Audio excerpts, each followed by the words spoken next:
We're focusing on the mobile network industry with Richard Hurst. He's a senior analyst at Ovum. Lots of headlines unfolding today. Richard, take your pick. Should we start with the MTN Nathi Mthethwa getting that union deal, and then let's move on to ICASA and Vodacom? If you'd like to discuss that, please, let's go ahead. Good news for Mthethwa to come in on the back of that and be able to seal a deal. But is it setting a precedent? Well, the question is, has he just given in? Yeah. Yeah, it looks like it's there's been a bit of caving in there because it was all about the bonuses. And if we look at this, this is very much that they've caved in and they basically said to the unions, yes, we will agree to what you're saying. So there is no real middle ground, which is what one would expect from this type of negotiation. Was the initial ask not 16% on bonus and eventually settled on 8%? So surely if there's ever a middle ground, 8 is going to be it. Sure, but then there are other things like the bonuses are based on whether the company performs or not. So there are certain issues. But I think it also hangs with the other story of the day, which is Telkom and its retrenchment process and what it needs to do.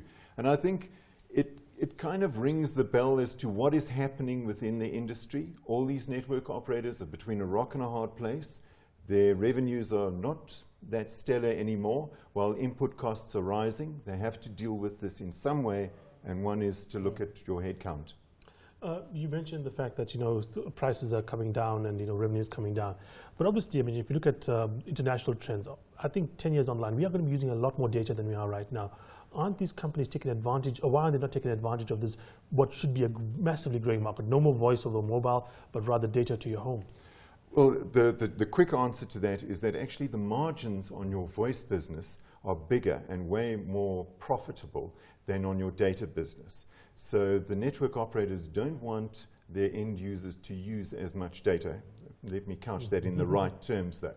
They do want you to take up the correct data services, but they're seeing that revenue eroded by the OTT players, the WhatsApps, the Skypes, the etc., which are coming in and taking their traditional revenues. I heard a radio interview with the new chief executive at MTN, and for the first time I heard a sort of clear, basic admission from one of the big companies that the network is not good enough, that there are too many drop calls. So that is another rock and a third rock. Yes.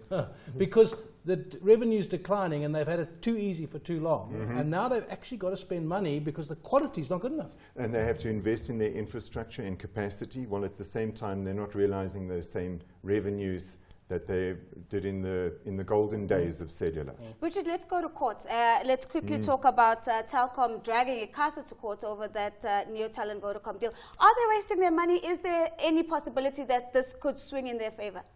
I think they've picked a couple of issues. One was the rollout of broadband, the other one was the BEE stake. But I think what's really interesting is that they haven't mentioned the Competition Commission's findings. And I think that there's like several issues there. One is the use of the spectrum. They've said only after 2 years. And there's other things, such as the rollout of the networks, etc. So what I was really hoping from the Competition Commission was that there would be some clear guidelines as to enabling further competition in the sector as we're seeing this consolidation go ahead. What about this retrenchment offer? It sounds, again, like a state or semi-state institution is going to let its best people go because it rewards them for leaving because it can't afford to pay them. I think that's going to be very much a symptom of what their cost-cutting initiatives are going to bear. But they're damned if they do, damned if they don't. They have to go through this. It's a critical issue for Telkom to cut their costs to become more efficient. Parting shot? Richard, just to give an idea for the overall industry, how inefficient is our industry, local industry, compared to, for instance, the US or Europe? How much more are we paying than we should be paying if we were having properly efficient providers in this country? I think you'd find that it's we're paying an excessive premium for some of our services, which are the basic services, voice and data. Like how much, what percentage would you think? That would be unfair for me to actually put a number to it. I do have some numbers that I can share at a later stage.